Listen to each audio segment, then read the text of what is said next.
Hey, it's Megan with WTI, and who doesn't love pasta?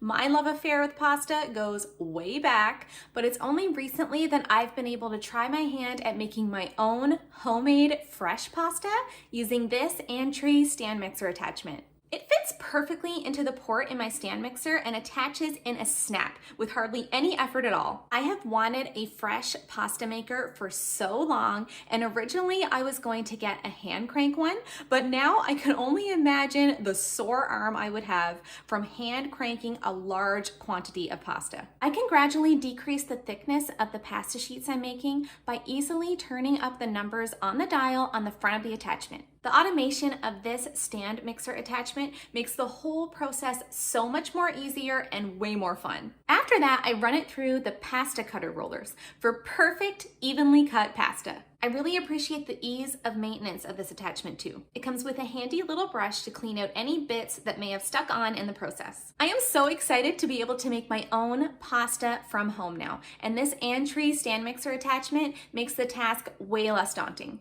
And that's my point of view.